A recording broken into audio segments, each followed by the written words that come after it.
Assalamualaikum warahmatullahi wabarakatuh. Kembali lagi di Gorengan, topik receh, ngobrol santai, obrolannya warung kopi.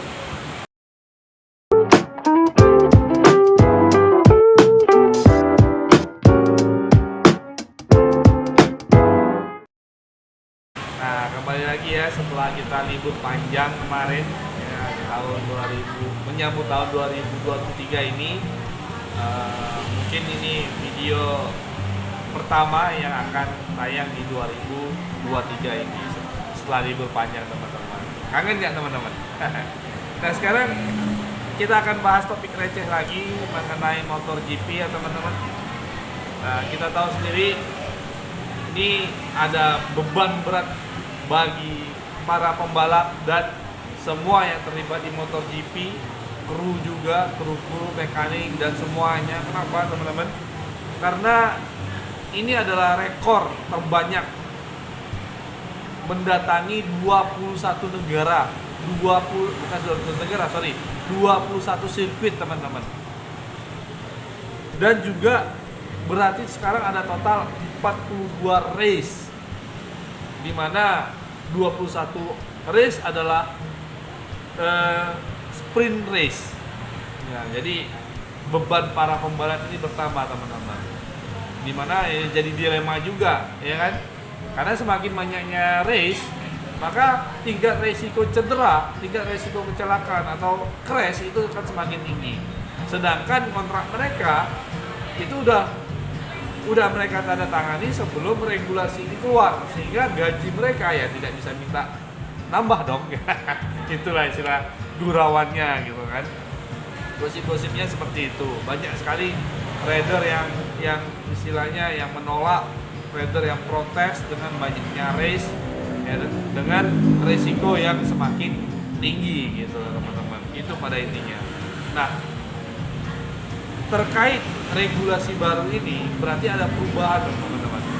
Perubahan skema yang akan dilakukan oleh Dorna terkait pekan balap. Nah, sini saya udah punya data.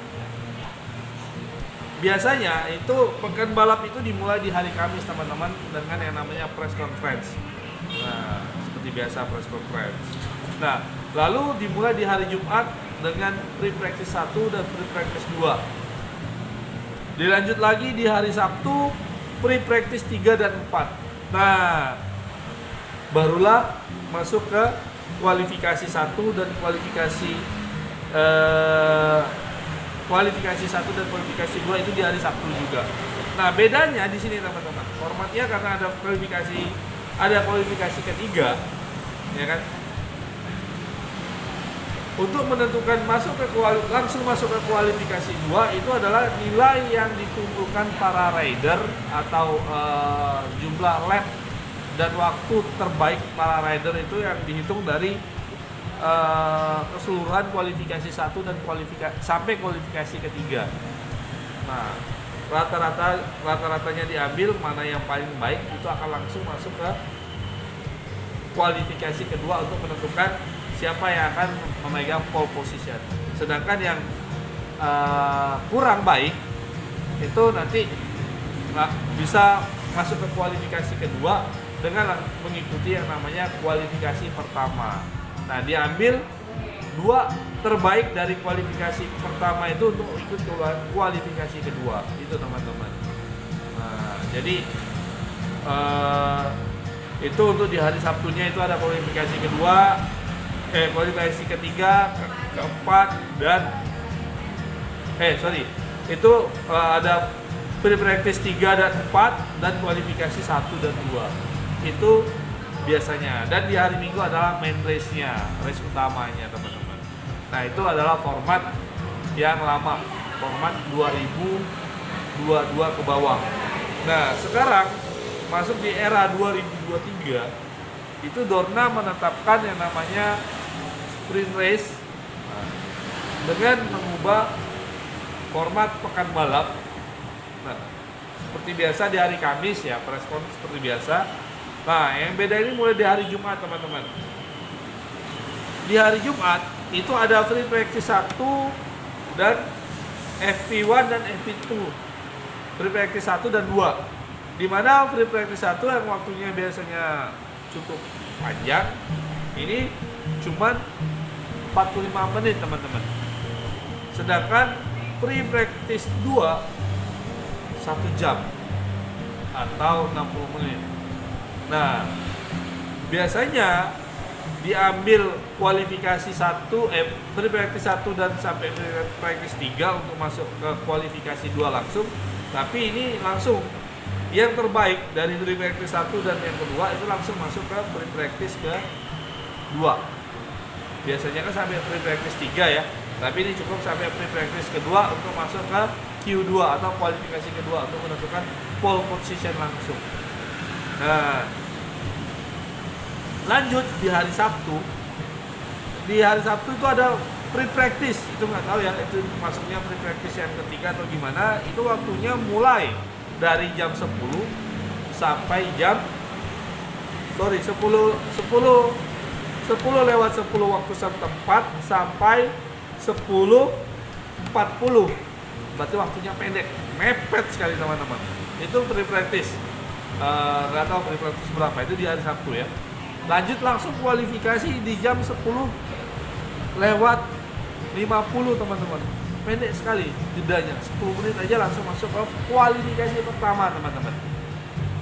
Nah, lalu ada kualifikasi kedua. Untuk menentukan pole position itu dimulai dari jam 11.15. Mepet sekali waktunya teman-teman. Iya kan? Lanjut ke sprint race itu jam 15 waktu setempat. Nah, ini adalah hari Sabtu yang sangat padat, yang biasanya ada waktu istirahat para pembalap ini sangat mepet sekali teman-teman. Ini yang saya bilang tadi. Di tahun 2023 tingkat persaingan akan semakin ketat.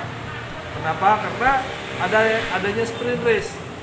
Ya, walaupun poinnya ya setengah dari poin race ya, diambil sampai peringkat ke-9 kalau nggak salah poinnya, dan poinnya itu dipotong setengah dari poin fullnya di main race-nya, race utamanya.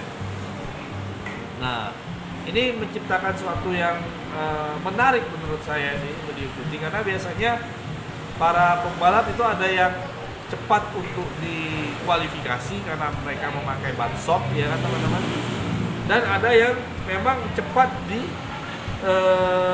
pas race-nya. Contoh kayak kita tahu